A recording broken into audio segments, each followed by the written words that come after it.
Assalamualaikum warahmatullahi wabarakatuh. Selamat sore teman-teman semua. Salam sehat, salam Let's Talk. Senang sekali sore hari ini saya Renvi bisa kembali menemani harinya teman-teman ya di live Instagram Let's Talk edisi ke-58. Nah, ini saat ini saya akan live bersama dengan Nyai Hajah Siti Ruqoyah MPD. Ya, beliau merupakan Ketua Pengasuh Majelis Taklim Al-Masyumi Bondowoso Jawa Timur. Saya akan coba untuk meminta beliau berikan Nyai Ruqoyah kalau misalnya sudah melihat di Instagramnya ada undangan dari saya, boleh diterima aja di oke. Sip. Yeay. Alhamdulillah. Assalamualaikum Nyai. Waalaikumsalam warahmatullahi wabarakatuh. Kalau enggak kita langsung live aja lah ya Nyai ya. Ya boleh. Karena sudah mendekati jam 3 juga ya. Oke, nah teman-teman semua, saat ini saya bersama Nyai Hajah Siti Ruqoyah MPD. Beliau merupakan Ketua dan Pengasuh Majelis Taklim Al-Masyumi Bondowoso Jawa Timur. Dan senang sekali hari ini saya dan Nyai akan ngobrol-ngobrol santai tapi serius ya. Nanti tema live Instagram Live Talk di hari ini adalah 2 dekade pengalaman ulama perempuan di komunitas, dari transformasi personal ke perubahan sosial. Nah, nanti kita akan ngobrol-ngobrol bersama Nyai Ruqoyah terkait dengan tema hari ini. Dan saya ingin menyapa teman-teman semua yang baru bergabung bersama saya dan Nyai Ruqoyah untuk tetap menemani kami nanti hingga jam 16.30 ya. Mudah-mudahan nggak kesorean Nyai untuk siap-siap buka puasa. Insya Allah Ya, enggak. insya Allah enggak ya. Mewakili Lestok, saya mengucapkan terima kasih kepada Nyai Ruqoyah karena sudah bersedia menjadi tamu live Instagram Lestok edisi ke-58 hari ini. Biasanya Nyai kalau live Instagram itu Lestok adanya di malam minggu, tapi karena bulan puasa maka kami adakan di sore hari untuk menemani teman-teman menunggu waktu berbuka puasa. Ya, dan teman-teman untuk mengenal lebih dekat siapa sih sebenarnya bintang tamu atau guest kita hari ini, ya beliau adalah Nyai Hajah Siti Ruqoyah MPD, pendiri pesantren Al-Masyumi dan juga ketua Majelis Taklim Al-Masyumi Prajekan Bondowoso Jawa Timur. Beliau merupakan mubalik juga penceramah dan pernah menjadi anggota Forum Mubalikah Peduli Perempuan dan Anak Provinsi Jawa Timur. Kemudian juga merupakan penyuluh agama bidang keluarga sakinah Kementerian Agama Kabupaten Bondowoso. Aktif dalam gerakan perempuan sudah lebih dari 20 tahun teman-teman. Jadi nggak salah kalau kita ajak Nyai untuk ngobrol-ngobrol hari ini ya. Beliau juga bergabung dalam Simpul Yayasan Rahima LSM Perempuan Islam ya dari wilayah Bondowoso dan aktif dalam kegiatan-kegiatan KUPI Kongres Ulama Perempuan Indonesia. Nah, teman-teman profilnya juga bisa dibaca di websitenya Kupipedia ID ya, kalau teman-teman pengen kenal lebih jauh siapa Nyai Ruqoyah. Dan pendidikan S1 beliau ditamatkan pada Sekolah Tinggi Agama Islam At-Taqwa Bondowoso, serta S2-nya dari Institut Kiai Abdul Halim Mojokerto. Nah, itu ya, mudah-mudahan kita semakin kenal dengan beliau sehingga bisa selain tambah wawasan, juga bisa tambah jaringan ini Nyai, buat saya dan teman-teman ya. Terima kasih sekali lagi sudah bergabung bersama saya dan teman-teman yang lain. Nah, untuk teman-teman semua, silakan nanti bisa berinteraksi aktif dengan kami, saya dan Nyai Ruqoyah, dengan cara menuliskan chat, ya. Bisa tambahkan komentarnya teman-teman terkait tema kita hari ini, yaitu 2 dekade pengalaman ulama perempuan di komunitas, dari transformasi personal ke perubahan sosial, ya. Dan sebagai pengantar, saya ingin menyampaikan bahwa teman-teman semua hingga saat ini ternyata ketidakadilan gender itu masih terjadi gitu ya. Pelakunya bisa berasal dari kalangan mana saja, termasuk ulama. Korbannya pun demikian. Tetapi kita perlu bersama-sama untuk memastikan bahwa ketidakadilan gender yang terjadi saat ini itu bisa diselesaikan dengan tuntas, tentunya dengan pelibatan banyak sekali stakeholder ya atau pemangku kepentingan yang diharapkan mampu untuk menjadi bagian dari gerakan pengentasan ketidakadilan gender ini. Dan salah satunya tentunya berasal dari ulama perempuan seperti Nyai Rokayah gitu ya. Saya akan mulai Nyai untuk ngobrol-ngobrolnya, boleh ya? Oke. Nah, Nyai, dengan berbagai kegiatan dan juga aktivitas dalam komunitas, Oke. Oke. Nah, Nyai, dengan berbagai kegiatan dan aktivitas dalam komunitas yang dilakukan sejauh ini, gitu, sebutan apa sih yang paling Nyai Rukoya ingin kenakan? Apakah Nyai, Ibu Nyai, ya, atau Bu Nyai, atau Mbak aja gitu kayak yang biasa-biasa. Ya, saya bisa Iya. panggilnya apa nih? Kalau dari tadi saya panggil Nyai, Ibu Nyai gitu ya. Tetapi biasanya kalau di masyarakat biar lebih akrab dipanggilnya apa? Ya, terima kasih sebelumnya pada Let's Talk ya yang sudah mengajak aku saya bergabung di forum ini. Pertama mungkin karena memang kebetulan uh, saya dilahirkan dari keluarga yang berlatar belakang pesantren, sehingga biasanya tuh kalau di Jawa ya itu anak seorang kiai itu walaupun masih bayi ya dipanggil nyai gitu loh. Oke. Jadi itu mungkin sudah menjadi kebiasaan di masyarakat. Tapi saya secara pribadi tidak ada masalah, tidak dipanggil nyai juga tidak ada masalah. Tapi memang kebiasaan memang Nyai ya panggilannya ya Nyai Rukayah ya. Iya, Baik. Nah iya. teman-teman kita bisa biar lebih akrab dengan Nyai Rukayah kita panggilnya Nyai aja ya. Oke. Nah Nyai Rukayah sendiri kan sudah tadi saya bacakan profilnya bahwa sudah aktif di gerakan perempuan itu sekitar 20 tahun. Nah, banyak kalangan gerakan perempuan saat ini kan juga mengenal nama Nyai Rukayah dengan baik gitu ya. Bagaimana awalnya? Kok bisa akhirnya terlibat aktif dalam gerakan perempuan? Iya. Silakan Nyai. Sebetulnya dimulai ketika saya dulu menjadi ketua Fatayat NU cabang Bondowoso tahun 96-99. Nah, lalu di antara tahun itu ada kegiatan Fikhun Nisa. Nah, saya dilibatkan atau diundang menjadi peserta di Fikhun Nisa tersebut atas nama Ketua Fatayat waktu saya menghadiri, dan itu kebetulan ditaruhnya di Pondok Pesantren Nurul Islam di Jember di tempatnya Bapak Kiai Haji Muhyiddin Abdus Somad. Lalu saya mengikuti kegiatan itu dan dari sanalah awalnya saya mengenal bagaimana gender sebagai perspektif seperti itu. Lalu bagaimana sebetulnya Islam memposisikan perempuan. Nah, itu baru saya banyak mengenal di situ, dan kenyataannya memang menjadi sebuah pemikiran ya pada waktu itu, karena antara yang saya dapatkan, yang saya dengar di forum itu tidak sama dengan realitas yang ada di masyarakat seperti itu. Dari situlah saya muncul kegelisahan itu, mencoba untuk berpikir, dan saya melihat bahwa ternyata Islam itu sebetulnya tidak mengajarkan seperti itu, tidak mengajarkan kekerasan, tidak memposisikan perempuan itu menjadi the second step dari laki-laki, tidak gitu. Jadi kalau perempuan dan laki-laki menurut Islam itu setara di situ, sama-sama mempunyai kesempatan untuk menjadi hamba Allah yang terbaik seperti itu. Tapi kenapa kenyataannya kok seperti ini gitu? Nah, itu mulai masuk pintu pemahaman tentang bagaimana persoalan-persoalan gender itu.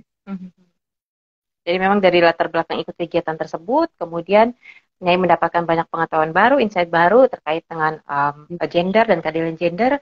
Dan ketika melihat di lapangan realitanya yang tidak seperti itu, nambah resah gitu ya Nyai ya, untuk berbuat lebih banyak. Baik.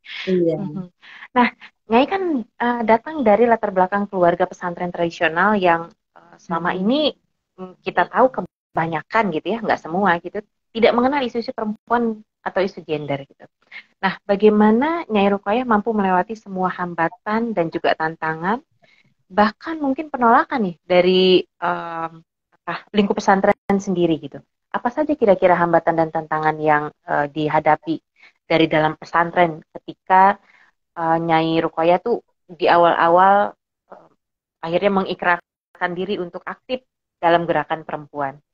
Iya, iya Mbak Rizky. Jadi apa namanya kalau dari tradisi di pesantren yang belum menerima wawasan tentang persoalan gender tentu bias sekali dan itu kenyataannya sehingga penolakan atau misalnya tidak didukung oleh mereka itu saya alami juga. Tetapi ketika saya melihat itu pertama saya kira dari segi bahasa, bagaimana bahasa itu harus betul-betul diolah sehingga mereka tuh tidak kaget dengan istilah-istilah yang jangankan mereka pingin tahu, dengar aja mereka udah lari gitu loh. Misalnya kalau mendengar gender atau pluralisme lah atau apa seperti itu. Jadi saya berusaha pada waktu itu menggunakan bahasa yang mudah diterima oleh mereka seperti itu. Jadi tidak lalu saya menyebut tentang gender, tapi bagaimana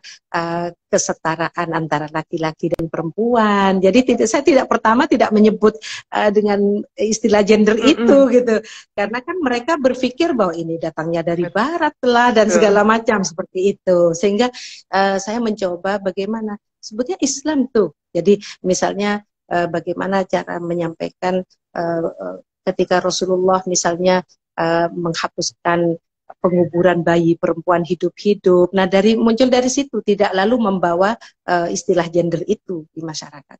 Tapi penolakan itu tetap ada. Cuma saya itu merasa sebetulnya diuntungkan dari kultur.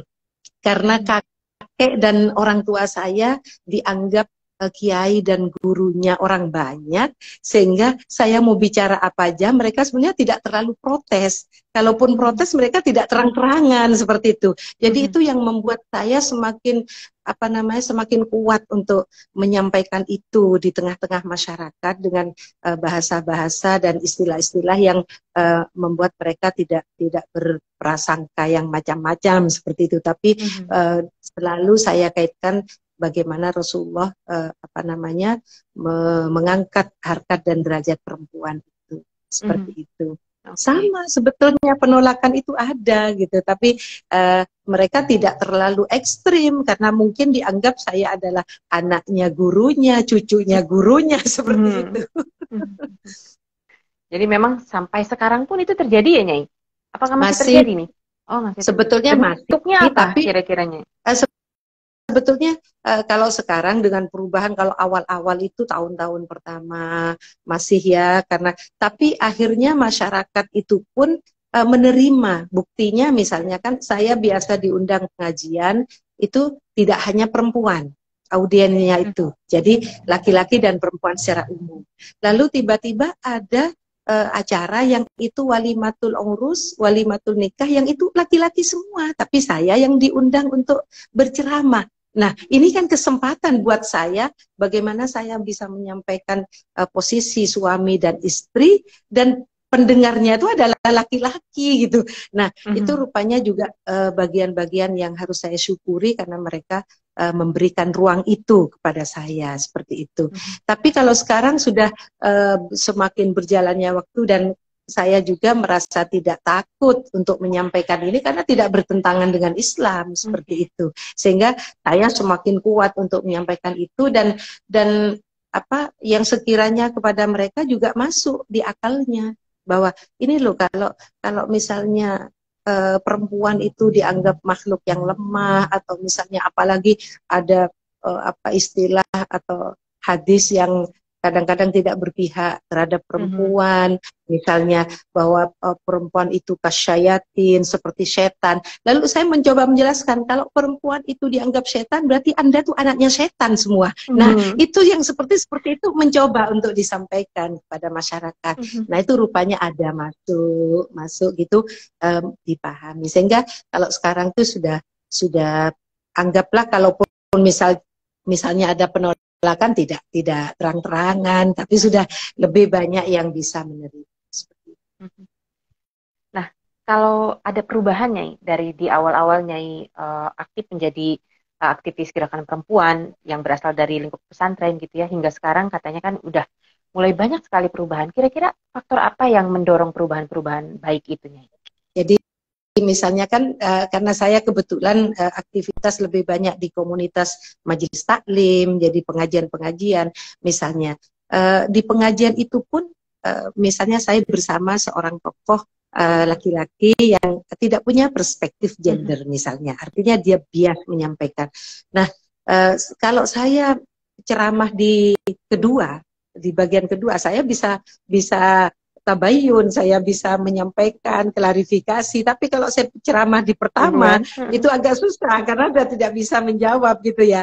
Nah, itu biasanya ada misalnya salah satu tokoh pada waktu itu yang seringkali menyampaikan bagaimana posisi perempuan yang rendah, misalnya seperti itu. Lalu saya mencoba untuk menjelaskan, mengangkat bagaimana Islam itu tidak memposisikan seperti itu.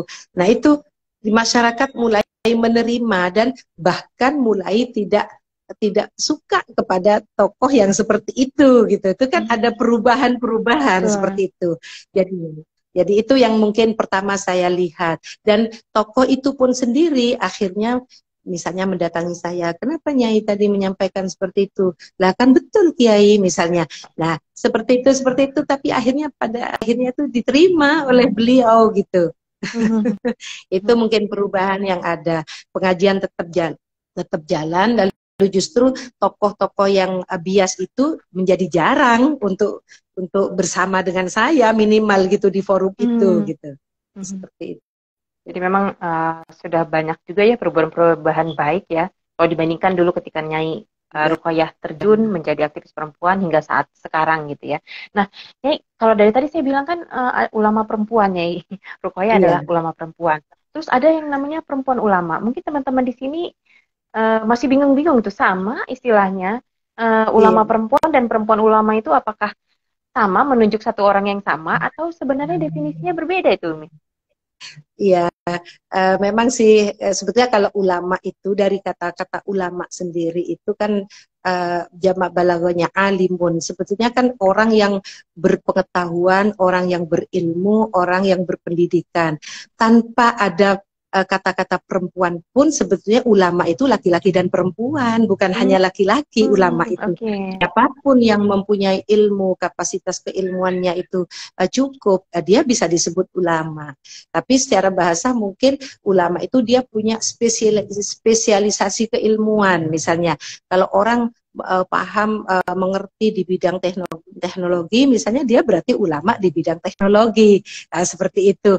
Tapi karena masyarakat lebih banyak memahami bahwa yang namanya ulama itu hanya laki-laki yang berjenis kelamin laki-laki, sehingga kalau ulama perempuan itu dianggapnya ya ulama apa namanya yang punya keilmuan tapi jenis kelaminnya perempuan. Tapi kalau ulama perempuan itu adalah ulama perempuan tidak harus laki-laki, tidak harus perempuan.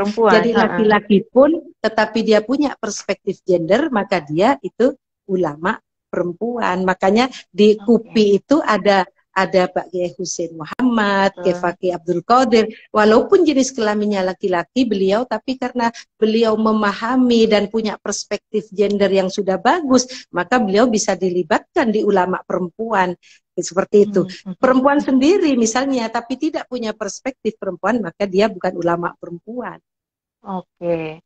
Nah itu ya teman-teman, mudah-mudahan membantu gitu ya, memperjelas ternyata perempuan ulama dan ulama perempuan itu berbeda. Kalau ulama perempuan itu semua perempuan dan juga laki-laki yang memiliki otoritas keilmuan gitu ya, serta mampu memandang persoalan dengan perspektif keadilan dan relasi gender yang hakiki. Nah, jadi itu laki-laki dan perempuan bisa jadi ulama perempuan gitu, yang penting punya perspektif yang baik soal keadilan gender gitu. Oke. Nah, saya dan Nyai Rukayah mengucapkan selamat bergabung buat teman-teman yang saat ini bergabung bersama kami ya. Ira sedang sahur ya. Kemudian ada Gus Tivin, ada Hoirinisa, ada uh, Mas Darki, ada JJ dan teman-teman yang lainnya. Silakan berinteraksi dengan saya dan Nyai Rukayah. Ya, teman-teman boleh tambahkan komentar terkait dengan tema kita di hari ini, yaitu 2 dekade pengalaman ulama perempuan di komunitas dari transformasi personal ke perubahan sosial ya. Kalau teman-teman ada pertanyaan juga boleh, nanti akan saya sampaikan ke Nyai Rukayah. Baik. Nah, Nyai, di beberapa biografi em, yang saya baca gitu ya, Nyai, ya, seperti yang ditulis di Kupipedia dan juga Suara Rahima, Nyai Rukayah merupakan survivor kekerasan dalam rumah tangga. Bagaimana akhirnya pengalaman kekerasan ini bisa dilampau dan bahkan mendorong Nyai Rukayah malah sekarang menjadi figur yang sangat aktif, jadi survivor yang sangat aktif untuk melawan kekerasan terhadap perempuan termasuk KDRT. Pelajaran personal apa sih yang bisa disampaikan kepada teman-teman semua, terutama yang sedang atau pernah jadi korban kekerasan, agar bisa bertransformasi dan memberdayakan dirinya menjadi survivor yang aktif melawan kekerasan sepertinya. Ya, sebetulnya yang saya alami ini adalah sebuah pembelajaran yang luar biasa. Saya menerimanya seperti itu dari Allah Subhanahu wa taala, tetapi Allah juga memberikan jalannya untuk saya bisa keluar dari kasus itu. Jadi awalnya kan saya tadi mengatakan bahwa saya mengikuti pelatihan Fiqhun Nisa. Kita belajar di situ tentang teks-teks agama, misalnya Al-Quran dan hadis yang sangat bertentangan dengan realitas. Nah, itu sebetulnya saya sudah mengalami pada saat itu, tetapi saya belum berani untuk mengungkapkan seperti itu. Nah, dari pengetahuan yang saya terima di Fiqhun Nisa itulah, saya mulai berpikir, loh, kok kenyataannya saya mengalami seperti itu. Nah, ditambah lagi misalnya ketika saya itu sebagai orang di pesantren, dikatakan anak seorang kiai, tentu ini menjadi sesuatu yang malu awal mulanya untuk diungkapkan, kan itu aib betul gitu, jadi ada merasa saya ini kan aib yang tidak boleh tapi ketika saya menerima tentang pengetahuan tentang perspektif gender itu, saya jadi berpikir, loh, kalau saya diam kan saya itu tidak ada orang tahu kalau saya tuh mengalami seperti ini yang sebenarnya itu. Nah, pelakunya juga misalnya seorang suami yang itu punya latar belakang pendidikan yang cukup tinggi, juga seorang aktivis misalnya, ternyata tidak menjamin orang itu tidak melakukan kekerasan gitu. Nah, ini gimana nih? Saya masih diam sambil mengkaji. Nah, pada saat itulah saya sangat beruntung di Fiqhun Nisa itulah kan saya kenal dengan Kiai Fakihuddin Abdul Qadir, Baklis Markus pada waktu itu. Nah, terus saya jadi ingat ketika saya mengalami kekerasan itu, saya mencoba telepon Baklis Markus itu, telepon ketika masih beliau di P3M dulu. Nah, ketika saya telepon, ternyata Mbak Lis Markusnya ada di Belanda. Nah, terus saya bilang kepada yang menerima, saya ingin bicara, siapa yang bisa menerima telepon saya kalau tidak ada Mbak Lis Markus? Oh, ada Mbak Cici Farha. Nah, sejak itulah saya komunikasi dengan Mbak Cici waktu itu. Lalu saya ingin bertemu karena saya ingin menyampaikan sesuatu yang saya alami. Nah, dari situlah Mbak Cici memberikan waktu kepada saya untuk bertemu, walaupun saya harus diam-diam bertemunya itu. Nah, ketika bertemu lalu saya menyampaikan. Mbak Cici juga bukan hanya terharu tapi ikut menangis karena seakan-akan ini loh yang katanya masyarakat tidak mungkin itu terjadi, tidak mungkin dialami, tapi ini loh terjadi pada saya gitu loh. Nah, terus gimana? Nah, Mbak Cici cuma memberikan 2 pertanyaan, apa yang Nyai inginkan pada waktu itu. Saya menjawab, saya ingin dibuka kasus saya ingin ditunjukkan kasus saya, tapi niat saya adalah untuk memberikan pelajaran terhadap masyarakat, memberikan pendidikan terhadap masyarakat, bahwa orang yang katanya saya anaknya kiai juga bisa mengalami kekerasan, dan pelakunya juga bukan orang yang bodoh, bukan orang yang tidak mengerti agama, tapi ini orang yang mengerti sebetulnya tapi masih melakukan itu.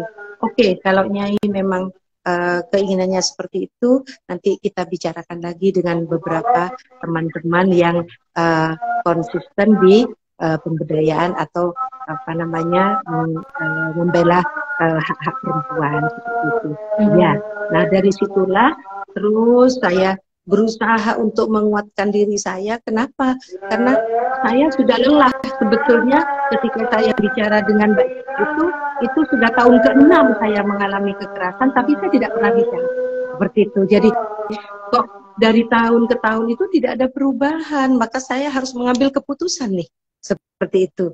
Jadi awalnya kan barangkali bisa berubah, barangkali nanti bisa sadar, itu ada. Saya alami betul siklus yang namanya kekerasan dalam rumah tangga itu.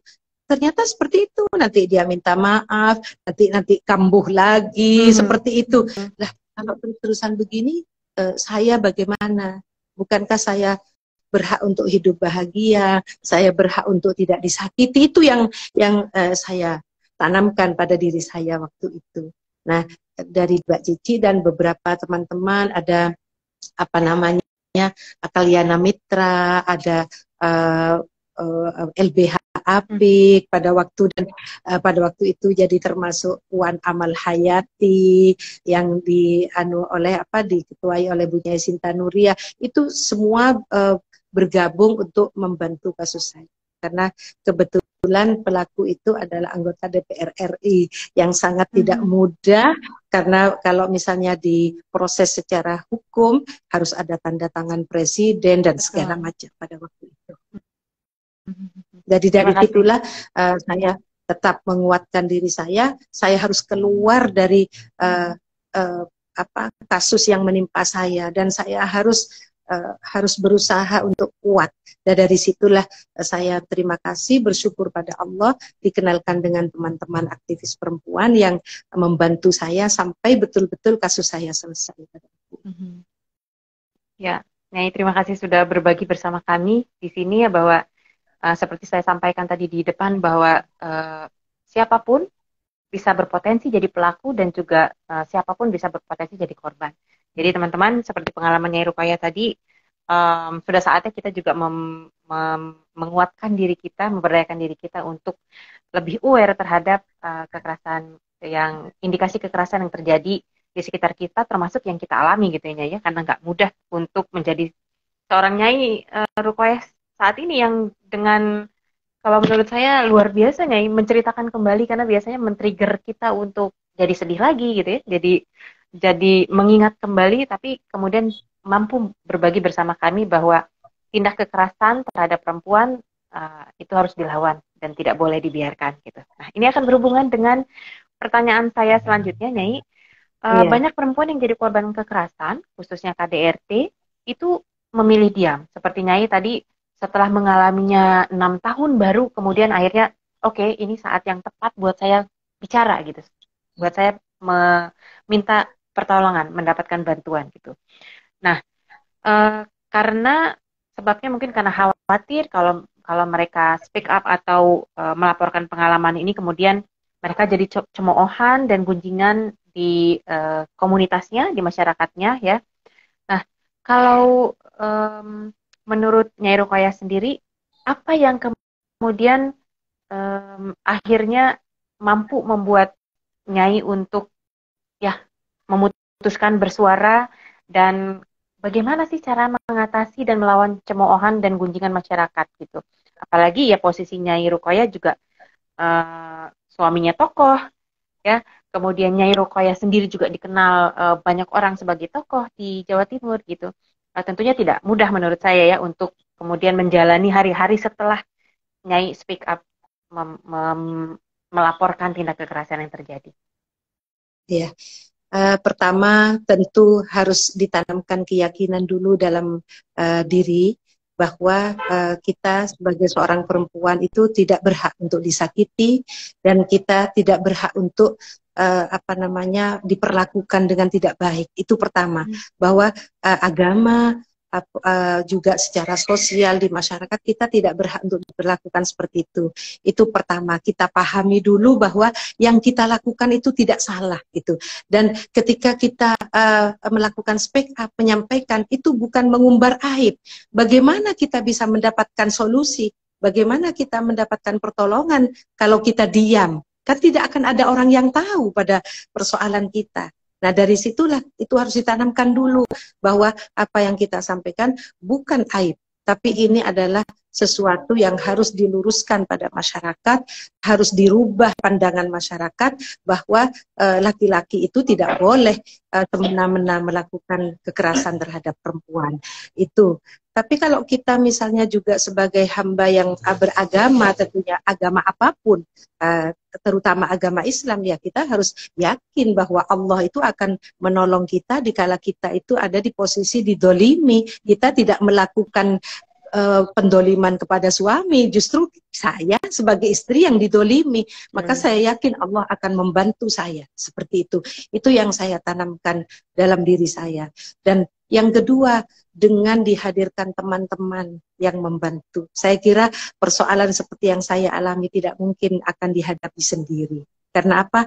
Karena kita akan berhadapan dengan kepolisian, pengadilan. Tentu ini butuh orang-orang yang betul-betul berkompeten di situ dan betul-betul ahli untuk melakukan pendampingan terhadap perempuan korban kekerasan termasuk saya, karena saya didampingi oleh LBH Apik pada waktu itu.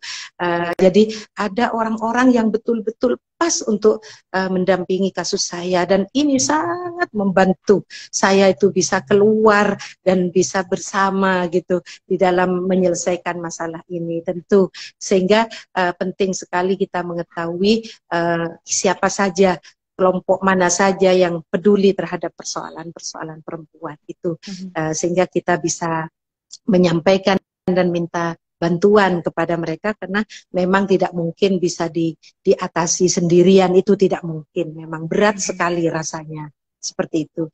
Sehingga penolakan itu gini Mbak Renvi, jadi terus terang kan kadang-kadang bukan hanya laki-laki, bahwa sesama perempuan pun kadang-kadang tidak berpihak terhadap kita. Itu saya alami juga, tapi saya tetap tegar untuk saya punya keyakinan saya berada di posisi benar, dan saya tidak mengada-ada, saya tidak memfitnah, saya tidak mengarang gitu, bahwa saya punya keyakinan itu, sehingga saya harus menyampaikan. Saya yakin pada akhirnya orang akan melihat siapa sebetulnya yang benar, siapa sebetulnya yang salah. Seperti itu.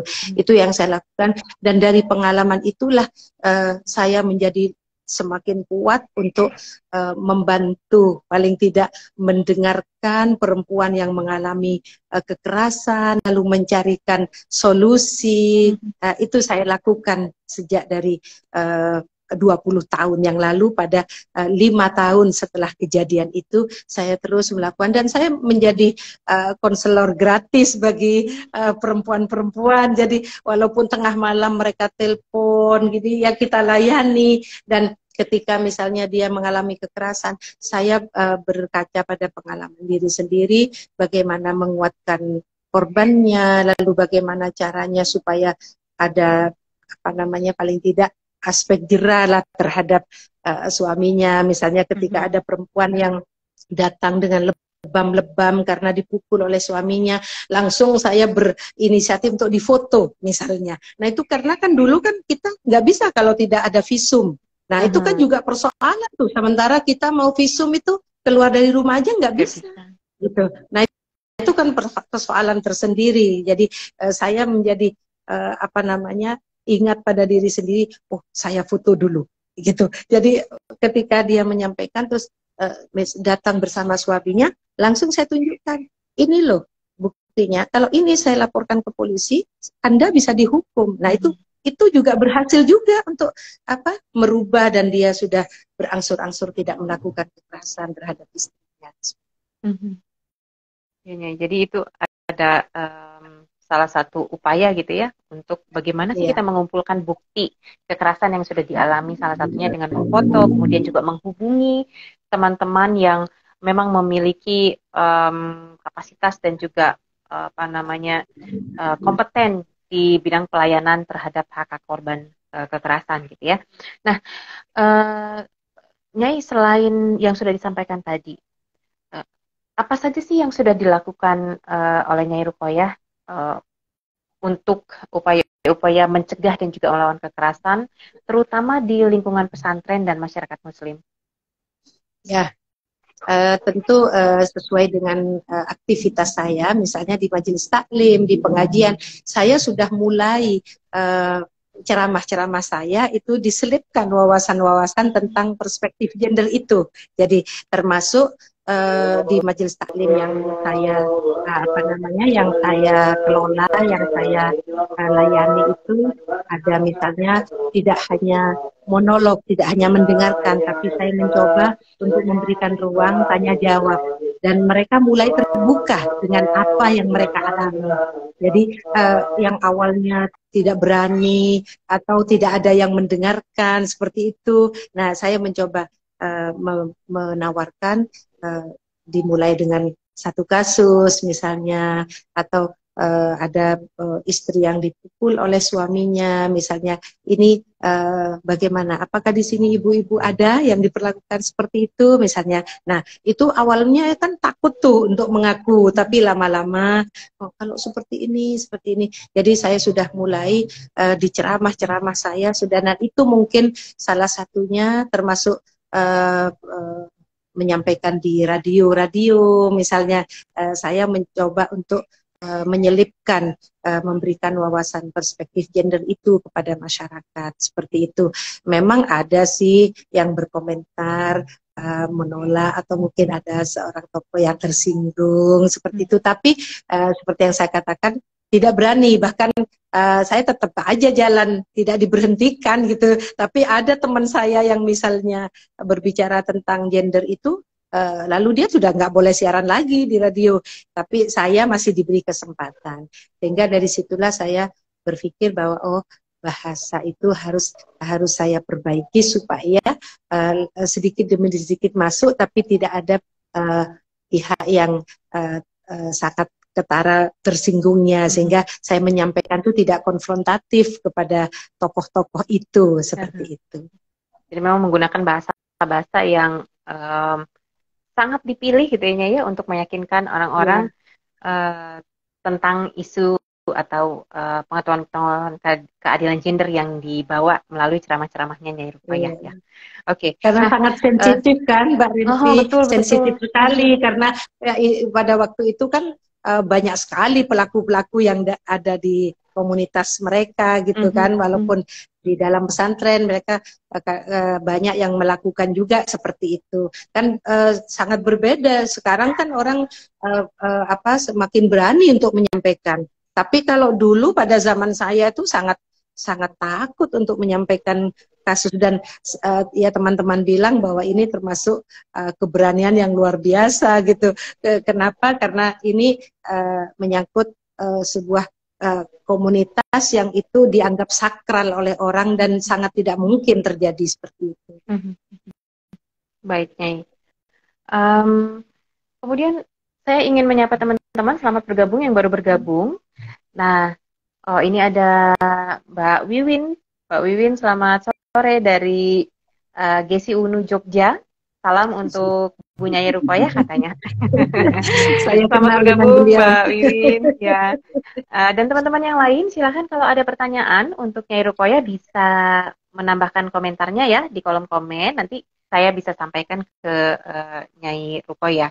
Nah, Nyai, sejauh mana sih ulama perempuan itu punya posisi dan peran yang sangat penting dalam gerakan melawan kekerasan terhadap perempuan di komunitas gitu? Apa peran khusus ulama perempuan dalam agenda anti kekerasan berbasis gender ini? Karena kan yang kita tahu kayak yang belakangan viral ya, pernah ustazah muda itu yang banyak dapat sentilan dari teman-teman gitu karena kemudian seperti merasionalisasi kekerasan dalam rumah tangga. Gitu. Kalau kita mengadukan kasusnya kemudian itu jadi aib keluarga sehingga harus ditutupi gitu. Nah, sejauh mana peran ulama perempuan ini, Nyai, agar pesan-pesan atau agenda anti kekerasan berbasis gender ini bisa diteruskan ke masyarakat? Iya. Nah, di KUPI sendiri itu saya yakin itu akan sangat besar manfaatnya kepada masyarakat, terutama terhadap perempuan, karena prinsip dari ajaran KUPI itu kan kita tahu bahwa kita harus menyampaikan Islam yang rahmatan lil alamin, keadilan hakiki.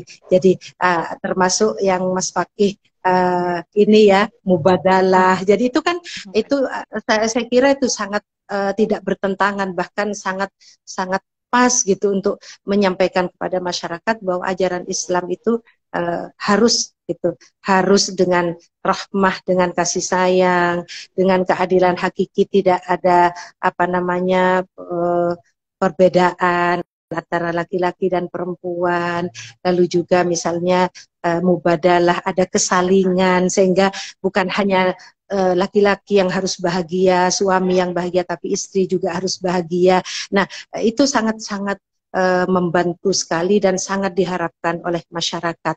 Peran ulama perempuan, peran KUPI, kiai yang punya perspektif gender itu sangat diharapkan oleh masyarakat. Saya kira karena pemahaman agama yang keliru itu juga bisa menjadi faktor penyebab terjadinya kekerasan terhadap perempuan.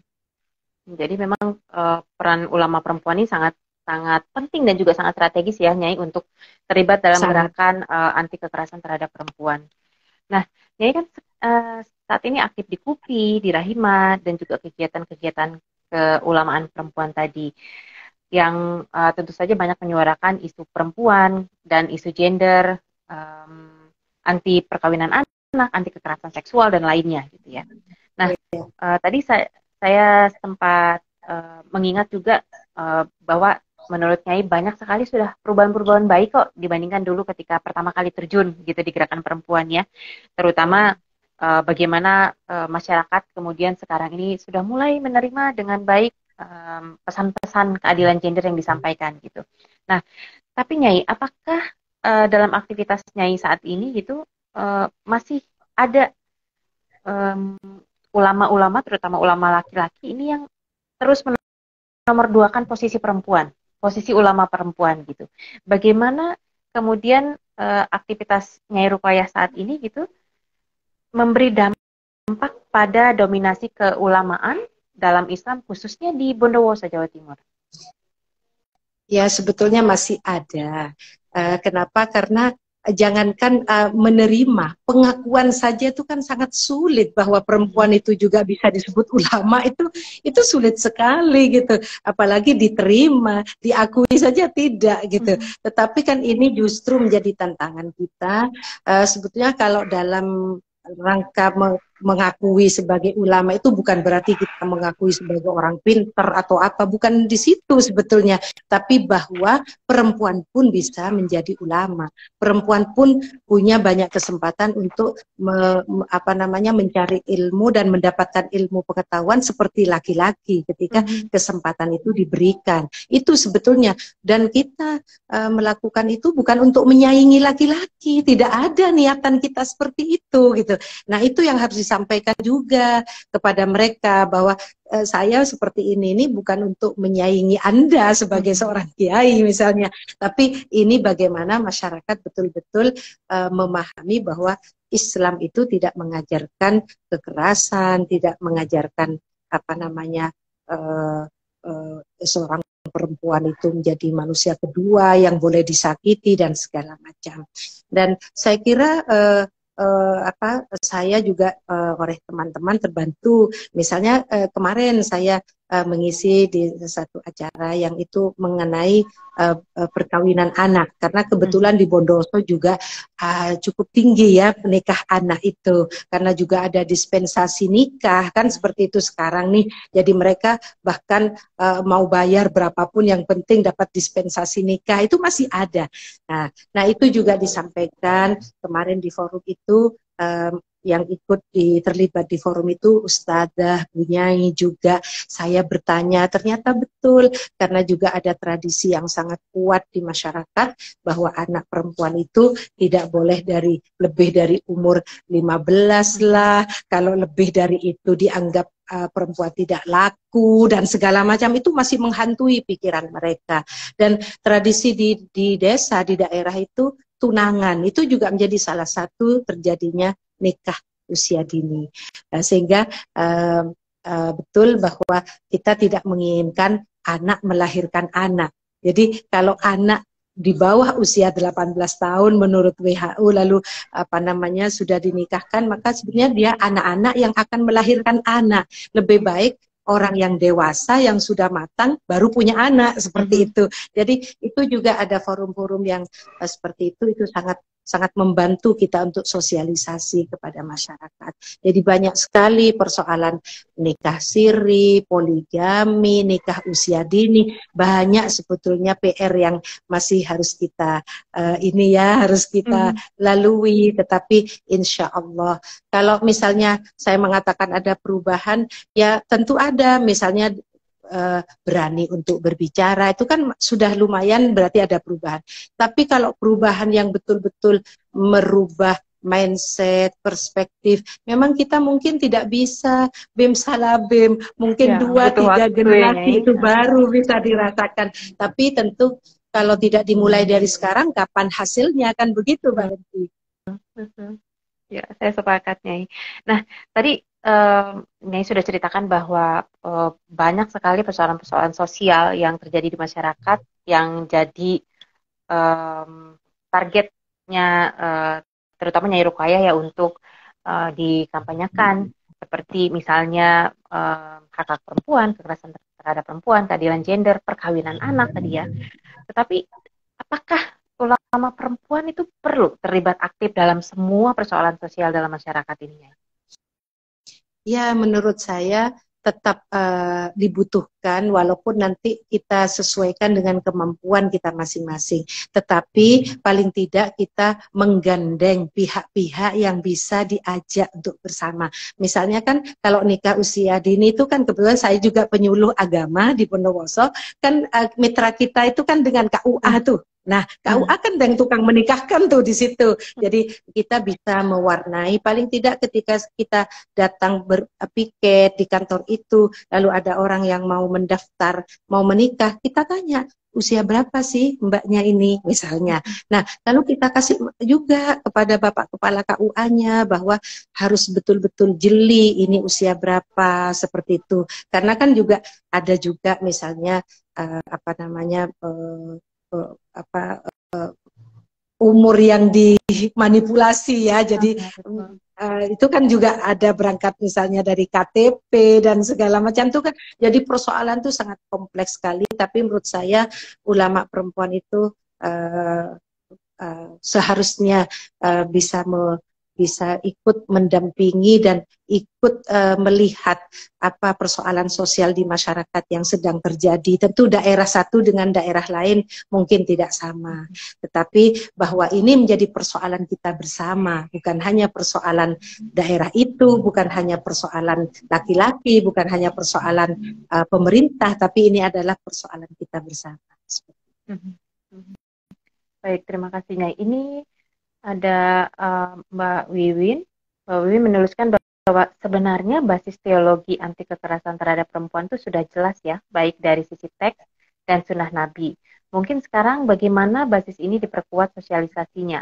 Penting untuk mainstreaming anti kekerasan terhadap perempuan ini sepertinya. Bagaimana Nyai Ruqayyah merespon ini? Misalnya seperti ini kan banyak memang teks-teks sebetulnya yang tidak mengajarkan kekerasan, tapi mungkin ada salah satu misalnya di situ kalimat misalnya wadribuhunna, misalnya pukullah, kalimat-kalimat seperti itu kan dijadikan dasar juga oleh pelaku kekerasan bahwa Al-Quran tuh membolehkan memukul misalnya, tapi dia tidak melihat bahwa misalnya di tafsirnya itu wala tuqabbih, tidak boleh membuat cacat, la tadribil wajha, tidak boleh memukul wajah, itu kan tidak pernah disampaikan, hanya boleh memukul. Nah, itu yang dicoba untuk meluruskan. Jadi sehingga memukul itu maksudnya bukan memukul yang menyakiti, bukan memukul, atau bahkan ada bahasa-bahasa Arab yang misalnya maknanya tidak hanya memukul, misalnya ya apa ya pukulan yang bukan pukulan sih, kalau misalnya disentil sedikit gitu, atau mengingatkan atau apa, bahkan ada maknanya, ada yang mengajak berhubungan suami istri, kadang-kadang kan seperti itu. Jadi bahasa Arab tidak hanya satu, kalau secara harfiah mungkin pukul lah, tapi pukulan seperti apa sebetulnya yang diharapkan. Nah, itu mencoba untuk diluruskan, terutama dampak dari pukulan itu gitu. Dampak dari pukulan itu ini harus disampaikan bahwa nggak mungkinlah Islam itu menyuruh hambanya itu untuk disakiti. Nggak mungkin Islam itu menyuruh perempuan untuk dipukul, seperti itu. Dari judulnya saja Islam agama yang rahmatan lil alamin, jadi tidak mungkin. Jadi bagaimana? Nah, sebaiknya kan tidak dipukul. Kalau misalnya proses istri itu dianggap misalnya harus dinasehati dulu, nanti ada misalnya untuk calling down misalnya seperti itu, kan itu harus diperjelas, disampaikan, sehingga kita tidak membenarkan bahwa Islam yang menyuruh memukul. Sebetulnya ada proses-proses yang harus dilewati seperti itu. Jadi tafsir bias gender ini yang kemudian di sebagian masyarakat mungkin masih terus diteruskan gitu ya, sehingga peran ulama perempuan ini sangat penting untuk memastikan bahwa tafsir-tafsir salah ini yang kemudian harus diperbaiki. Iya, Ira, tadi suaranya sempat hilang ya, Nyai? Mungkin karena jaringan internet. Ya, iya. Tapi sekarang sudah bagus lagi ya? Ya, sudah bagus, jelas. Oke. Nah, Nyai, sebenarnya kan sejarah juga mencatat bahwa banyak sekali nama pemikir-pemikir perempuan gitu ya, yang tercatat, tapi memang pengakuan terhadap ulama perempuan ini juga sangat sedikit gitu. Nah, kalau menurut Nyai sendiri, masih sudah mulai tumbuh dari segi jumlah misalnya ya, ulama perempuan kan masih kalah jauh dengan ulama laki-laki gitu. Apalagi kalau ulama perempuan yang punya perspektif perempuan dan juga punya perspektif gender yang baik gitu. Bagaimana sih sebenarnya upaya kita untuk memperbanyak jumlah ulama perempuan, dan bagaimana menguatkan perspektif perempuan dan perspektif gender ini pada para ulama, termasuk ulama perempuan ini? Ya, sebetulnya kalau misalnya kita ingin lalu sama banyaknya dengan ulama laki-laki, tentu itu membutuhkan proses yang mungkin cukup panjang. Kenapa? Karena memang itu tidak dibuat dari awal. Memang disetting tokoh perempuan, ulama perempuan itu tidak muncul. Jadi mulai dari bagaimana memberikan hak pendidikan terhadap anak laki-laki dan perempuan itu tidak sama. Lalu lamanya waktu di pesantren antara laki-laki dan perempuan juga tidak sama, sehingga ketika memperoleh ilmu pengetahuan pun itu terbatas. Yang perempuan tidak boleh lama-lama ada di pesantren karena harus segera dinikahkan, sedangkan yang laki-laki boleh sampai mateng kajian kitabnya dan segala macam seperti itu. Tapi saya kira ini bukan berarti tidak bisa, yaitu dengan melatih, dengan memberikan informasi aktif kepada masyarakat. Insya Allah, dan sekarang sudah banyak kan bahwa perempuan-perempuan sudah sekolah tinggi, perempuan-perempuan sudah di pesantren, bahkan di pesantren-pesantren yang dulu mungkin itu tabu atau tidak biasa negeri, misalnya kan dulu sepertinya hanya laki-laki. Misalnya seperti Bu Nyai Badriah Fayumi, beliau lulusan Al-Azhar, Kairo kan sudah banyak sekarang Bu Nyai perempuan-perempuan yang bisa sekolah tinggi, baik itu umum maupun sekolah-sekolah agama. Dan tentu ini harus terus-menerus kita dengungkan supaya banyak tumbuh ulama-ulama perempuan yang punya perspektif perempuan, juga ulama laki-laki yang punya perspektif perempuan. Ya. Saya sepakat ya. Jadi bagaimana mendorong upaya semakin banyaknya ulama-ulama perempuan terlibat, seperti Nyai Rukaya tadi sampaikan bahwa teman-teman ulama perempuan ini bukan cuman ulama yang berjenis kelamin perempuan ya, tapi juga ulama yang berjenis kelamin laki-laki, tapi dia punya perspektif gender dan keadilan gender yang sangat baik gitu. Baik. Nah, saya mengucapkan selamat datang dan selamat bergabung buat teman-teman yang baru saja bergabung bersama saya dan Nyai Rukoya. Ya, ada Mbak Damai nih. Teman-teman boleh, kemudian juga Mbak Ana juga bergabung bersama kita. Teman-teman boleh menyampaikan komentarnya. Nah, jadi boleh di chat ya terkait dengan tema ngobrol-ngobrol saya dengan Nyai Rukoya sore ini, yaitu 2 dekade pengalaman ulama perempuan di komunitas dari transformasi personal ke perubahan sosial. Ya, teman-teman silakan jika ada yang ingin ditanya, ingin ditanggapi dari obrolan saya dan Nyai Rukoya, silakan dituliskan di chat. Baik, nah Nyai kita lanjutkan. Bagaimana sih mengenalkan isu-isu perempuan dan isu gender pada santri di pesantren-pesantren secara efektif di tengah yang kita tahu gitu ini, tradisi pendidikan pesantren yang saat ini kan kebanyakan belum berperspektif gender, termasuk dari segi sumber-sumber kitab yang jadi rujukan. Iya, sebetulnya sudah mulai banyak ya dilibatkan pesantren-pesantren, tetapi mungkin badalnya ya, jadi generasi mudanya, karena kalau top leadernya Kiai Sepuhnya mungkin sangat sulit sudah untuk diajak misalnya ya, kecuali yang memang punya perspektif di situ.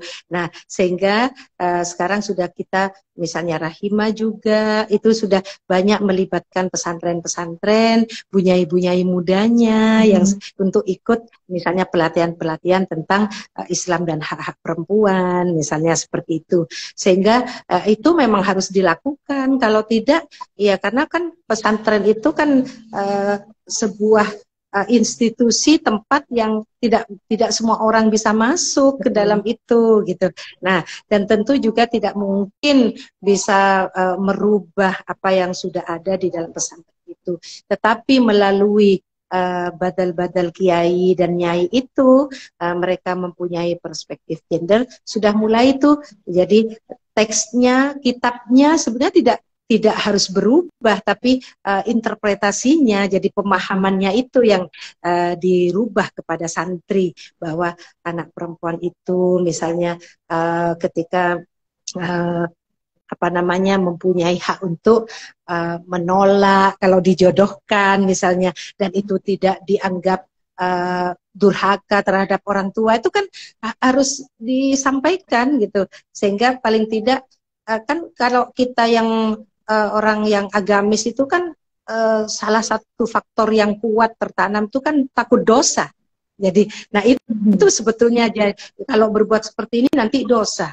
Kalau menceritakan ini aib nanti dosa. Semuanya itu dianggap dosa, sehingga harus diam, hanya dinikmati sendiri, sakit hati itu. Jadi itu kan juga harus dirubah ya mindset kita. Dan santri-santri itu sudah banyak sekarang pesantren-pesantren yang melibatkan pesantrennya. Dan tentu kalau pesantren itu ada santri laki-laki dan perempuan, berilah bunyai itu kesempatan untuk mengelola santri putri, karena yang kebanyakan kan kalau ada pesantren laki-laki dan perempuan juga kiainya, bunyai hanya sebagai ratu di situ misalnya, tapi berilah kesempatan bunyai itu untuk beraktivitas, memperoleh wawasan tentang persoalan-persoalan gender, lalu nanti bisa ditularkan kepada santri. Sepanjang pengetahuan bunyai sendiri, apakah ada pesantren model yang sudah punya kurikulum tentang gender, misalnya menjadi bagian dari kurikulum pendidikan di pesantrennya, Nyai? Apakah sudah ada? Ada banyak, insya Allah, termasuk pesantren-pesantrennya bunyai yang tergabung di KUPI itu. Nah, termasuk bu dosen Nyai sudah ada ke mahasiswanya, ke mahasiswinya seperti itu. Seperti yang Bu Nyai Nur Rofiah lakukan di UIN Jakarta misalnya. Kan itu sudah insya Allah sudah banyak sekali, termasuk di daerah-daerah yang badal-badal kiai-nyainya itu mengikuti aktivitas pelatihan-pelatihan yang berperspektif gender itu. Insya Allah itu sudah masuk di kurikulum santri. Paling tidak cara memberikan penjelasan dari kitab itu sudah berbeda dengan sebelumnya. Jadi memang sudah banyak progres baik ya di lingkungan pesantren sendiri, di lingkungan sekolah-sekolah Islam sendiri terkait bagaimana kemudian memperkenalkan konsep gender, bagaimana menyampaikan dan juga menginterpretasikan teks-teks yang selama ini itu dinilai salah tafsir sebenarnya ya ke peserta didik yang sekarang gitu. Baik, nah menurut Nyai Rupaya sendiri, sejauh mana sih ulama-ulama perempuan yang berperspektif gender ini perlu terus tinggal di dekat komunitasnya, Nyai, terutama di pedesaan dan perkampungan, karena tadi Nyai juga sampaikan bahwa apalagi di lingkungan pesantren yang di desa gitu ya, yang di pelosok, itu sangat besar kemungkinan mereka-mereka yang mengalami ketidakadilan gender ini nggak berani speak up gitu, speak up. Iya.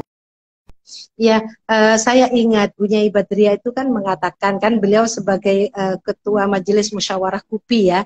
Nah, beliau mengatakan bahwa KUPI itu kan harus melangit, harus membumi, tidak hanya secara global tapi juga di grassroots harus dikenal gitu. Sehingga bagaimana nih caranya? Ya tentu dengan melibatkan bunyai-bunyai atau kiai-kiai atau stakeholder yang ada di komunitas masing-masing, karena tidak mungkin yang di Jakarta akan ngomong di daerah-daerah terus, tapi bagaimana orang daerah itu juga dilibatkan, bagaimana bisa menyampaikan ajaran KUPI ini gitu, sehingga KUPI itu tidak hanya mengglobal tetapi juga membumi itu ajarannya dengan keadilan hakikinya, mubadalahnya, ma'rufnya, rahmatan lil alaminnya, akhlakul karimahnya misalnya seperti itu. Jadi saya kira itu harus tetap diteruskan melibatkan. Jadi melibatkan tokoh-tokoh yang ada di komunitas sehingga mereka bisa bersentuhan langsung dengan masyarakat di grassroots itu. Jadi memang harus berimbang dan sejalan gitu ya antara upaya pencegahan dan juga kekerasan, ketidakadilan gender yang terjadi di level global dengan yang di grassroots ya. Sama-sama penting gitu ya untuk dijalankan. Iya, betul. Baik, Nyai, ini ada pertanyaan dari Mbak Ana. Melihat banyaknya kasus kekerasan seksual di pesantren, membuat banyak kawan saya nggak lagi ingin mempercayakan anaknya di pesantren. Apa peran Bu Nyai dalam menjamin keamanan anak-anak yang ada di pesantren? Nah, itu Nyai, karena belakangan kan kita tahu ya, banyak sekali kasus kekerasan, terutama kekerasan seksual yang muncul dari lingkup pesantren gitu, Nyai. Sehingga seperti Mbak Ana tadi bilang bahwa menyebabkan trust isu yang sepertinya harus diselesaikan gitu agar orang tua juga jadi nyaman dan juga merasa aman anak-anaknya masuk ke pesantren. Ya, sebetulnya kekerasan seksual itu kan tidak hanya terjadi di pesantren. Dan artinya dimanapun itu terjadi, termasuk di lembaga-lembaga pendidikan, lembaga-lembaga umum, tempat bekerja. Jadi cuma ketika pesantren itu terjadi kasus seperti itu, menjadi isunya menjadi wah seperti itu. Dan tentu ini juga akan menimbulkan kekhawatiran kepada para orang tua yang dititipkan di pesantren. Maka dari itulah kenapa lalu perspektif gender dan ajaran-ajaran tentang Islam dan hak-hak perempuan itu harus tergaungkan masuk ke dalam pesantren, dan pesantren itu tentu kita makanya harus harus selektif gitu. Pesantren itu kan bukan soal lembaganya tapi orangnya yang ada di pesantren itu punya perspektif gender apa enggak, seperti itu.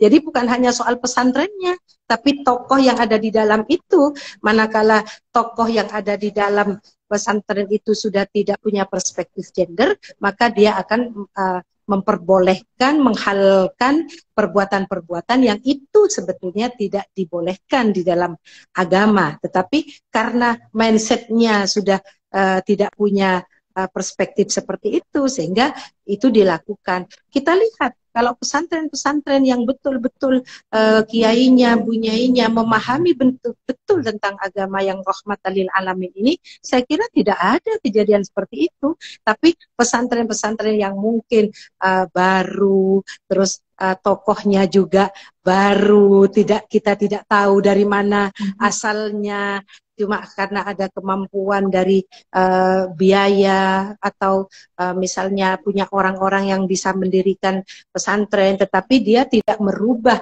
mindsetnya, perspektifnya, maka itu yang terjadi. Sehingga pesan kalau saya kepada masyarakat, pesantren itu bukan tempat melakukan kejahatan seksual. Pesantren itu justru untuk mengajari, mendidik anak-anak itu berakhlak yang baik. Nah, tentu itu dimulai dari para tenaga pengajarnya di situ. Seperti itu. Bagaimana kan nilai uswah itu kan yang harus menanamkan itu kan gurunya. Kalau gurunya baik, insya Allah muridnya tidak akan melakukan perbuatan yang tercela. Tapi ketika gurunya di situ sudah melakukan perbuatan yang kurang baik, nah sehingga kejahatan seksual dimanapun itu tidak boleh dilakukan, dan itu tidak hanya terjadi di pesantren. Maka dari itu para orang tua harus selektif, mau masukkan anaknya di pesantren pun harus memilih itu. Jadi dilihat dulu tuh kiainya.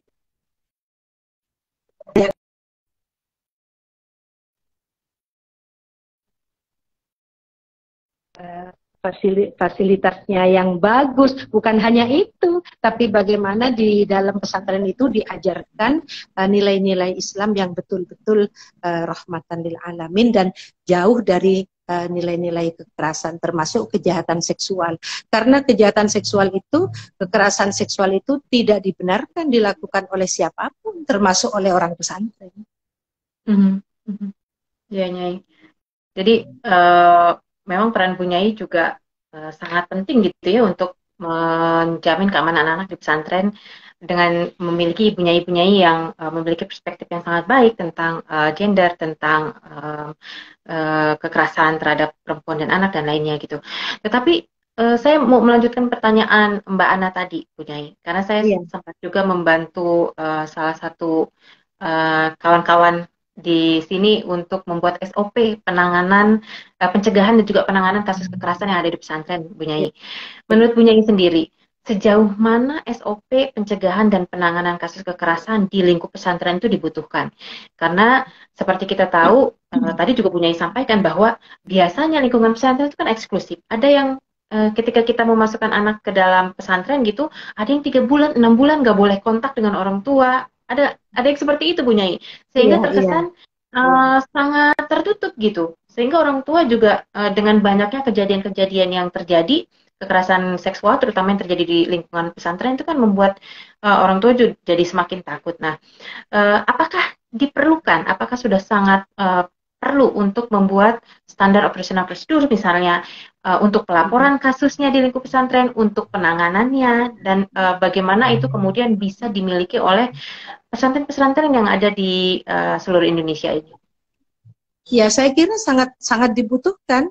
Sehingga kerjasama dengan pihak-pihak terkait, misalnya Kementerian Agama kan dipantau gitu, bagaimana kurikulum di situ misalnya, lalu SOP-nya di pesantren sendiri bagaimana, lalu kalau misalnya terjadi penyelewengan itu bagaimana, apakah harus didiamkan atau bagaimana. Nah, ini juga yang harus disampaikan pada masyarakat, bahwa ketika terjadi penyelewengan atau kekerasan, kejahatan seksual itu tidak boleh didiamkan gitu. Nah, ini juga kan masyarakat yang masih kuat gitu, sehingga janganlah nanti tidak barokah ilmunya kalau kiainya dilaporkan, itu kan masih ada tuh pemahaman seperti itu. Tapi bagaimana ini bisa dikelola bersama sehingga SOP yang diinginkan itu ada, dan tentu itu harus walaupun tidak seragam persis tapi harus ada di tiap-tiap pesantren. Saya kira sudah mulai ada itu, Mbak Renvi. Jadi tentu kembali lagi pada top leader di pesantren itu. Jadi ketika pesantren itu kiainya dan bunyainya itu betul-betul berpihak terhadap keadilan hakiki itu, maka tentu akan berbeda apa namanya, kurikulumnya, dan apapun yang ada di pesantren itu akan berbeda dengan orang yang di dalamnya tidak punya perspektif gender. Dan itu memang betul. Jadi jangan sampai dibiarkan. Alhamdulillah beberapa teman kan sudah mulai melakukan pendampingan, walaupun sulit betul ketika pelakunya itu adalah orang-orang yang ada di pesantren. Tapi bukan tidak ada, bahkan sudah banyak yang berhasil menjebloskan kiainya misalnya ke penjara karena melakukan, dan itu harus. Kenapa? Karena anak-anak ini kan betapa, kalau menurut saya tuh kenapa disebut kejahatan yang luar biasa, karena anak-anak ini datang untuk belajar, untuk mengenyam pendidikan, bukan hanya tidak mendapatkan tapi dirusak masa depannya. Itu betul-betul tidak boleh dibiarkan. Baik, betul Bu Nyai, saya sepakat bahwa lingkungan pesantren sendiri juga sudah mulai harus memperkuat ya pemahaman, pengetahuan, dan juga keterampilan dalam menangani kasus-kasus kekerasan seksual, terutama dalam upaya mencegah gitu ya. Mencegahnya termasuk tadi ini termasuk perekrutan ustadz-ustadzahnya, itu kan sangat penting tuh. Lalu buku-buku bacaannya yang dibaca oleh anak-anak itu sudah mulai ini harus betul-betul diperketat sehingga tidak ada ruang sekecil apapun mereka melakukan kejahatan terhadap santri. Jadi rekam jejak ustadz-ustadzah yang jadi pengajar juga itu harus juga jadi perhatian gitu ya pada saat perekrutan ya. Ya betul, bukan hanya pinter ilmunya, dia menguasai baca kitabnya, bukan hanya itu. Kalau orang baca kitab tuh banyak yang pinter, tapi bagaimana mengamalkan isi kitab yang betul-betul sesuai dengan ajaran yang sudah dipraktekkan Rasulullah, itu yang sulit. Betul Nyai. Ini ada pertanyaan dari Mbak Wiwin. Sebentar, meningkatnya kasus kekerasan terhadap perempuan, apakah juga terpengaruh oleh fenomena beragama yang berlebihan, Nyai? Ya mungkin yang dianggap berlebihan itu mungkin semacam apa ya, fanatisme beragama ya. Jadi artinya sangat mengidolakan ajaran siapa, seperti itu mungkin ya yang dimaksud. Jadi berlebihan itu mungkin juga salah menempatkan ya, salah memahami. Misalnya seperti barokah guru, itu banyak juga yang salah memahami. Dianggapnya kalau barokah itu pokoknya keinginan guru harus misalnya diikuti, tidak boleh ditolak, seperti itu.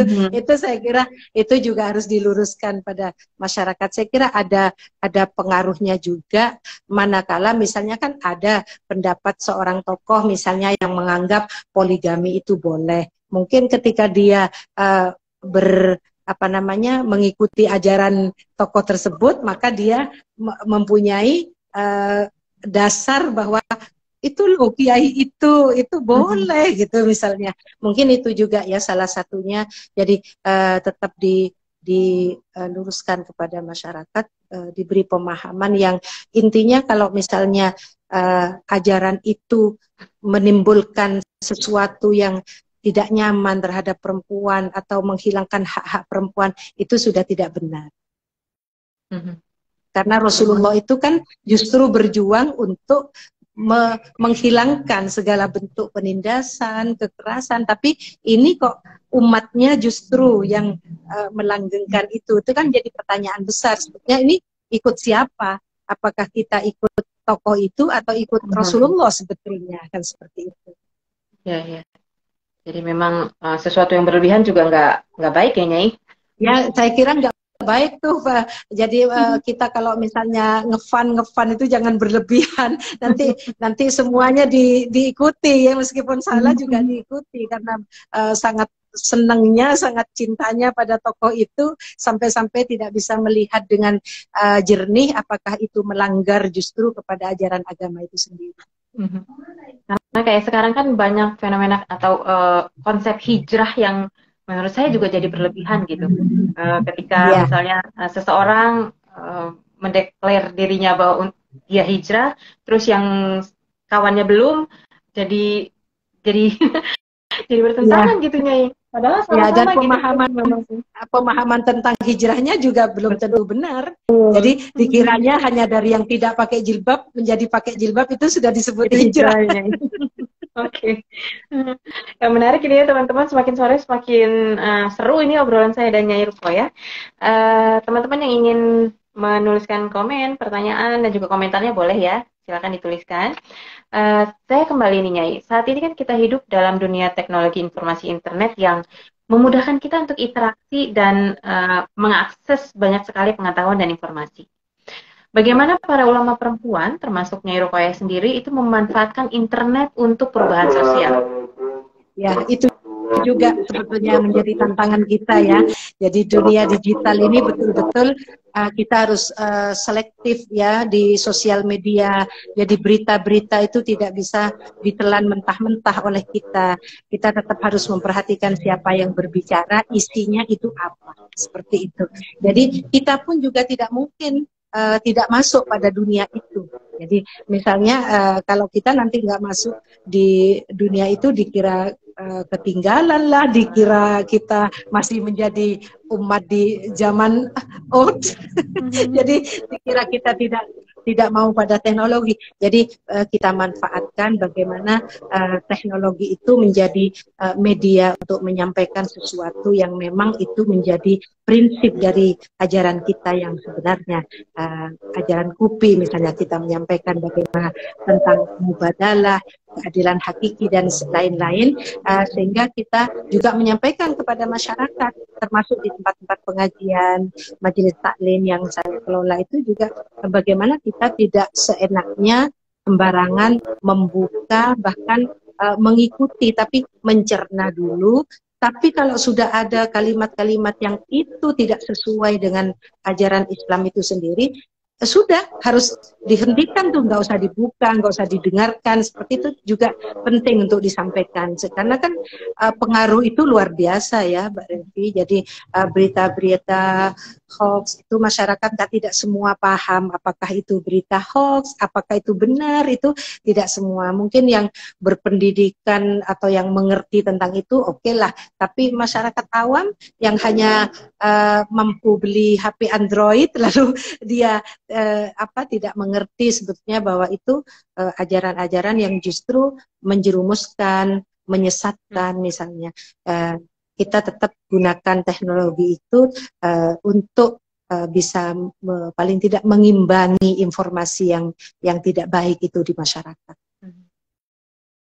Jadi memang perlu persiapan juga dari kita semua ya untuk memanfaatkan dengan bijak internet dan juga media sosial yang kita punya ya, termasuk kata Nyai Ruqayyah tadi bahwa sangat penting untuk juga tidak hanya dari satu sumber mengecek kebenaran muatan materi-materi di media sosial kita dari satu sumber saja, tetapi berupaya juga untuk mengumpulkan lebih banyak informasi ya yang memang valid gitu ya, yang bisa dipertanggungjawabkan. Karena banyak juga kampanye-kampanye yang merugikan lewat media sosial. Kalau teman-teman pernah ingat kan ada dulu Aisyah Weddings itu yang mengkampanyekan perkawinan anaknya. Itu juga dan itu dijangkau oleh banyak sekali orang. Bayangkan kalau tidak segera di termasuk ini poligami yang baik, kata judul-judulnya itu gimana ada poligami yang baik. Isinya ya tetap sakit hati yang ada. Oh gitu ya. Jadi juga penting juga mungkin ya orang-orang pesantren juga.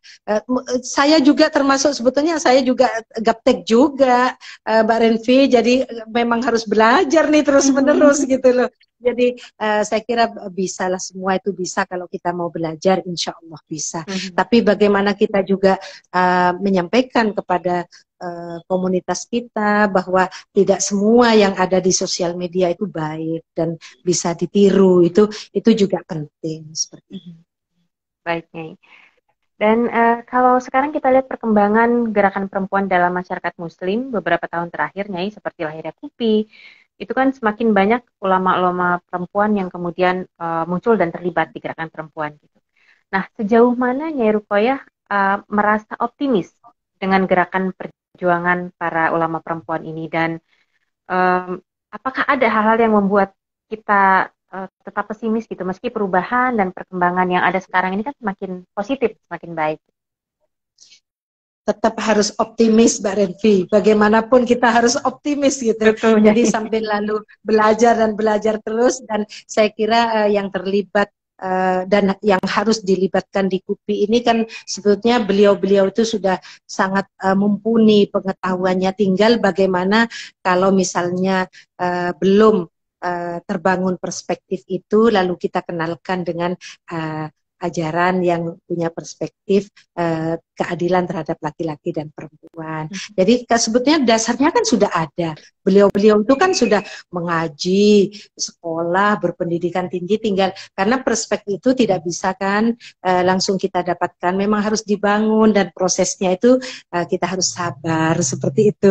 Jadi saya tetap optimis bahwa ulama perempuan KUPI itu akan sangat mewarnai kehidupan masyarakat dan akan merubah sedikit demi sedikit. Kan kita ini kan berproses. Saya meminjam istilahnya Bu Nyai Nur Rofiah, semua itu berproses. Jadi mulai dari bagaimana kita mengenalkan dulu, nanti kita membangun itu. Jadi ini berproses. Jadi pokoknya kita harus berproses terus sampai betul-betul tercapai apa yang diinginkan oleh ajaran Islam yang sebenarnya.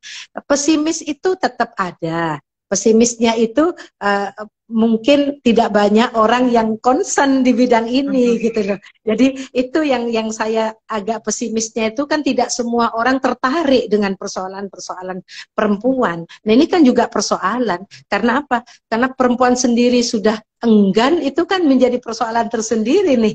Karena yang saya bilang tadi, kalau mau dibilang yang akan berkonflik itu bukan hanya dengan laki-laki, tapi dengan sesama perempuan.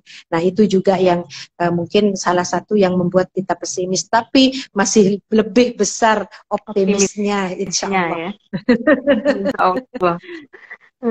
Nah, kalau ada keinginan atau cita-cita Bu Nyai ke depan nih untuk perubahan dalam gerakan perempuan, apa harapan yang dirasa selama lebih 20 tahun terlibat dalam gerakan perempuan ini yang menurut Bu Nyai sampai sekarang itu belum terpenuhi? Kalau secara pribadi, artinya bagaimanapun harapan itu harus ibda binafsik, harus dimulai dari diri sendiri dulu, dikuatkan diri sendiri dulu, baru bisa menguatkan orang lain. Kenapa? Karena tidak mungkin kita mengajarkan kepada orang lain sementara kita sendiri belum kuat. Jadi itu harus ditanam terus-menerus, lalu bagaimana bisa menularkan itu kepada orang lain. Kalau harapan saya itu yang belum terpenuhi itu ya masih banyak orang-orang yang ada di dalam pesantren yang masih belum bergabung, belum berbaur dengan kita komunitas yang peduli terhadap persoalan perempuan, itu karena banyak faktor. Pertama, memang kadang-kadang tidak diberi ruang oleh kiainya, oleh suaminya, tidak diberi ruang untuk berbaur dengan kita di luar, cukup di dalam pesantren. Jadi ada, memang bahkan saya punya teman, Bu Nyai juga ada yang mengatakan bahwa ngapain di luar, yang di dalam itu diopeni. Padahal umat itu kan bukan yang hanya ada di dalam pesantren gitu. Nah itu, tapi ada juga yang dari diri perempuan sendiri tidak punya keinginan. Itu yang harapan yang belum ya, yang saya lihat itu kadang-kadang kita sudah menyampaikan bla bla bla bla, tapi belum ada keinginan untuk ikut misalnya itu ada yang harapan yang saya masih lihat masih belum ya, sehingga ada kesedihan juga gitu. Tapi tetap saya apa namanya merasa besar harapan kepada Allah selama kita punya niat yang baik, insya Allah cepat atau lambat itu akan diberi jalannya oleh Allah Subhanahu. Ya, Nyai. Jadi harus tetap optimis kita walaupun banyak PR-nya gitu ya, Nyai ya. Optimis, Harus optimis. tetap optimis, betul. Dan untuk teman-teman yang juga masih bergabung bersama saya dan Bu Nyai Rukoyah, kalau masih ada pertanyaan, boleh disampaikan kepada kami. Dan nggak kerasa udah hampir 1,5 jam kita ngobrol-ngobrol, Bu Nyai.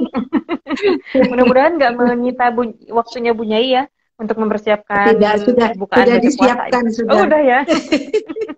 Oke, terakhir Bu Nyai, apakah ada pesan-pesan penutup untuk teman-teman di luar sana yang saat ini bergabung bersama kita maupun yang nanti akan menyaksikan siaran ulang dari live Instagram Lestok edisi ke-58 ini di YouTube-nya Lestok Nyai, karena nanti akan kami upload ulang.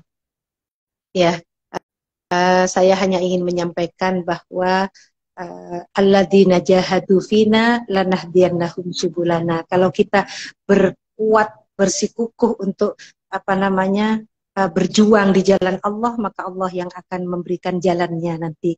Dan perlu disampaikan bahwa kekerasan itu bisa dialami dan bisa dilakukan oleh siapapun, sehingga kita harus tahu betul apa itu termasuk kekerasan, apakah itu kekerasan fisik, psikis, sosial, ekonomi, kekerasan seksual, itu harus selalu disampaikan kepada masyarakat sehingga masyarakat tahu ini bentuk kekerasan dan bagaimana solusinya, lalu bagaimana kita mengenal komunitas-komunitas, lembaga-lembaga yang peduli terhadap persoalan perempuan ini, sehingga kita akan terus melakukan proses-proses perubahan itu dimulai dari diri sendiri untuk selanjutnya bagaimana secara sosial masyarakat kita semakin baik kehidupannya, tidak ada lagi perempuan yang mengalami kekerasan, tidak ada lagi perempuan yang disakiti, tidak ada lagi anak-anak yang dirampas hak-haknya,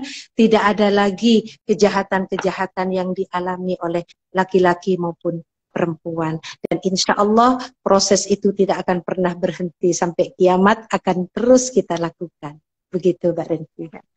Baik, terima kasih Bu Nyai atas closing statement-nya atau pesan penutupnya.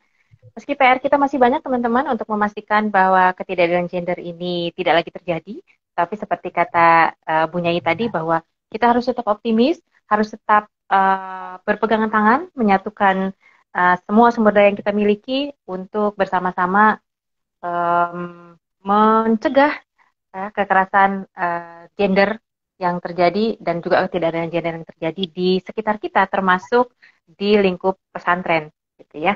Dan sekali lagi Bu Nyai, terima kasih banyak sudah ngobrol-ngobrol dengan saya hari ini. Ya, sama-sama Mbak Mewakili Renzi. Lestok, saya mengucapkan terima kasih banyak. Semoga apa yang kita obrolkan ini juga bisa bermanfaat buat teman-teman yang bergabung bersama kita dan juga akan menyaksikan rekaman ulang, siaran ulang dari live Instagram kita hari ini. Nah, tapi sebelum saya tutup teman-teman, ada beberapa pengumuman dari Lestok. Yang pertama, kami masih menunggu abstraknya teman-teman ya untuk dikirimkan ke ke kami dalam rangka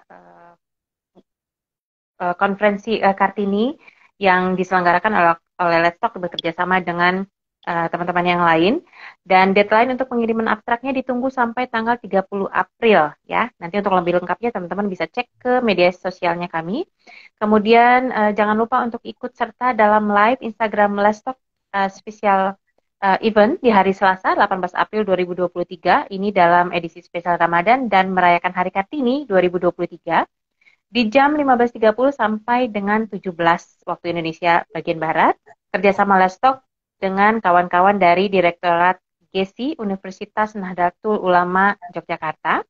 dengan tema Kartini dan Ramadan, sebuah refleksi gitu ya. Akan ada dua guest kita nanti yang akan bergabung. Yang pertama ada Mbak Aryati Dina Puspitasari, SSI MPD, Ketua Umum Pimpinan Pusat Nasyatul Aisyah periode 2022-2026. Kemudian juga akan ada Mbak Haja Margaret Aliatul Maimunah SSMSI, Ketua Umum Pimpinan Pusat Fatayat NU masa Hikmah 2022-2027 dengan host nanti ada kawan Ira dari Lestok ya. Kemudian kami juga masih menerima tulisan teman-teman untuk dipublikasikan di website Lestok. Dan jangan lupa untuk teman-teman bisa menyaksikan rekaman live Instagram Lestok kita edisi 58 ini nanti di YouTube-nya Lestok kalau masih belum belum menyaksikan ya, atau ada yang pengen dengar ulang juga boleh gitu ya. Kemudian silakan like dan follow akun media sosialnya Let's Talk dan subscribe ya kanal YouTube-nya Let's Talk untuk mengupdate kegiatan-kegiatan Let's Talk selanjutnya.